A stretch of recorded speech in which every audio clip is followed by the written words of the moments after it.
Selamat datang. Video ni adalah sebahagian daripada siri video pendidikan demokrasi untuk korang yang tak lama lagi akan mengundi dan nak tahu banyak lagi tentang demokrasi.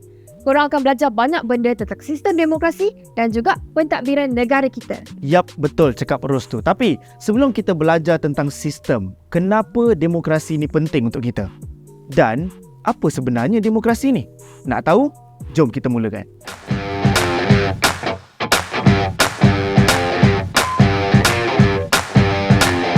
Okey, jom kita tengok dulu apa maksud demokrasi. Demokrasi berasal daripada perkataan Greek Yunani, iaitu demos yang bermaksud rakyat dan juga kratos yang bermaksud pemerintah. Perkataan demokrasi pula merujuk kepada sistem kerajaan di mana rakyat dibenarkan untuk menyertai proses menggubal undang-undang. Konsep ni sebenarnya dah guna lama dah, dari zaman Yunani kuno lagi. Korang boleh baca secara khusus tentang sejarah demokrasi dalam banyak buku teks sains politik dan artikel-artikel atas talian. Antara buku yang baik yang korang boleh rujuk dalam topik definisi dan konsep demokrasi adalah karya Robert Dahl yang bertajuk On Democracy.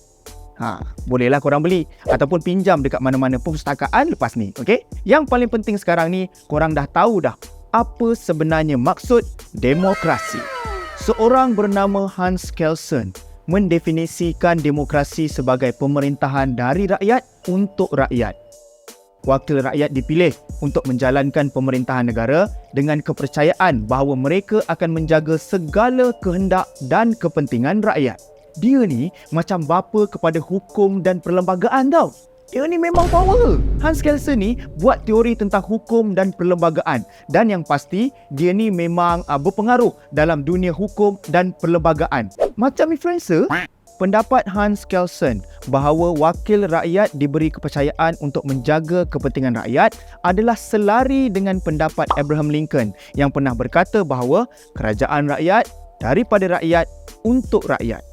Abraham Lincoln ni adalah seorang pemimpin Amerika Syarikat yang sangat terkenal sebab dia jadi Presiden Amerika di zaman Perang Saudara. Dia memang suka pakai topi tinggi dan juga janggut panjang. Macam kartun. Tapi dia tak pandai lawan dalam Perang Saudara. Cuma dia pandai bercakap dan juga merupakan orang yang bertanggungjawab untuk menghapuskan perhambaan di Amerika Syarikat pada zaman dulu kala. Untuk demokrasi berjaya, kebebasan adalah sangat penting. Menurut Aristotle, kebebasan adalah kunci kepada demokrasi. Betul lah tu. Macam kita nak pilih pemimpin pun, kena ada kebebasan untuk kita fikir dan buat pilihan kita sendiri. Kalau tak, macam mana kita nak majukan demokrasi kan? Kalau kata kita tak study betul-betul pasal calon-calon tu, nanti pilihan kita ni jadi macam pilih-pilih kasut. Pilih yang cantik tapi tak selesa. Ingat boleh pakai, tapi satu apa pun tak guna. Aristotle ni adalah seorang filosof Greek kuno yang sangat-sangat bijak. Beliau banyak memberi sumbangan dalam bidang mantik, retorik, fizik, biologi, psikologi, matematik, metafizik, etik dan politik. Banyak etik.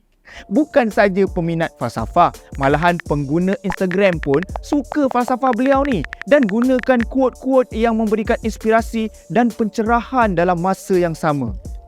Korang pun ada guna kan? Selain itu, demokrasi hanya akan berjaya bila ada pembahagian kuasa. Menurut Montesquieu, pemerintahan demokrasi harus melalui pengasingan kuasa yang terbahagi kepada 3, iaitu pembuatan undang-undang, pentadbiran dan juga kehakiman. Ada satu episod yang khusus kita sediakan menerangkan berkenaan dengan konsep ini. Montesquieu ni adalah seorang pakcik yang suka fikir banyak pasal kerajaan. Dia adalah tulis buku pasal sistem kerajaan dalam buku The Spirit of the Laws. Ni bukunya. Dia kata sistem kerajaan kena ada check and balance supaya tak ada orang yang menyalahgunakan kuasa. Sebenarnya banyak lagi orang bijak pandai yang berbincang tentang definisi dan juga konsep demokrasi. Misalnya Francis Fukuyama yang membincangkan aspek accountability demokrasi. Kemudian ada ahli falsafah klasik seperti John Stuart Mill misalnya dalam perbahasan kebebasan dalam bukunya yang bertajuk On Liberty. Dan banyak lagi tokoh seperti Isaiah Berlin, Hannah Arendt, Robert Dahl, Jürgen Habermas dan juga Joseph Schumpeter. Kan dah banyak kata kunci yang korang boleh cari sendiri dekat internet. Kemudian, jangan lupa untuk korang take note untuk buat kajian korang sendiri nanti. Ada banyak jenis demokrasi, tetapi demokrasi yang digunakan di Malaysia adalah demokrasi berparlimen. Malaysia mengikut sistem yang sama seperti di United Kingdom yang dipanggil sistem Westminster. Okey, bercakap pasal sistem Westminster. Sistem Westminster ni macam mana pula? Okey, dengar sini Sistem ni nama dia datang dari Westminster, iaitu lokasi parlimen dekat London. Sistem Westminster ni banyak digunakan di negara-negara Commonwealth, iaitu negara-negara yang menjadi bekas jajahan kolonial British. Dalam sistem ni, kita ada Perdana Menteri. Dialah yang bertanggungjawab untuk membentuk kabinet. Kabinet ni macam satu pasukan yang ada ahli-ahli daripada parti politik yang berbeza-beza. Di Malaysia, cara lantikan mereka adalah mengikut Perlembagaan Malaysia Perkara 43 yang menyatakan bahawa ahli kabinet perlu dilantik oleh Yang di-Pertuan Agong dan pelbagai lagi peraturan yang digunakan untuk melantik ahli kabinet atau jemaah menteri. Kami akan berbincang secara lebih lanjut tentang perkara ini dalam episod yang akan datang. Lepas tu, dalam parlimen kita ada 3 komponen. Yang di-Pertuan Agong, Dewan Rakyat dan Dewan Negara. Kalau kita ikut sistem Westminster ni, memang macam tu lah. Untuk pengetahuan semua, sekarang ni kita ada 70 orang ahli Dewan Negara yang dilantik oleh Yang di-Pertuan Agong dan 222 orang ahli Dewan Rakyat yang dipilih sendiri oleh rakyat Malaysia menggunakan kuasa undi.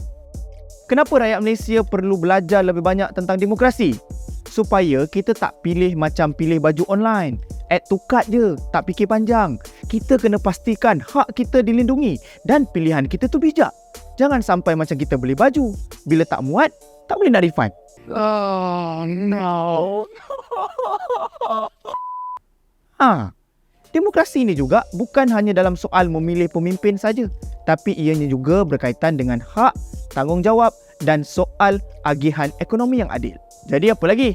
Jom kita belajar dan bersedia untuk mengundi. Dan jangan mudah dipolitikkan. Tapi itulah, ada orang kata sistem ni ada kelemahan dia juga. Contohnya kalau kita tengok macam mana situasi Dewan Rakyat kita sekarang. Ramai je orang yang tak puas hati. Ada yang kata politik kita ni dah terlalu kompetitif. Dah terlalu banyak penyalahgunaan kuasa dengan korupsinya lagi. Tak ada yang betul-betul fikir pasal rakyat. So, kita ni lah yang kena cuba improve sistem kita ni. Dengan adanya ilmu yang kita belajar ni, harapnya kita dapat improve lagi demi kebaikan masa depan negara kita.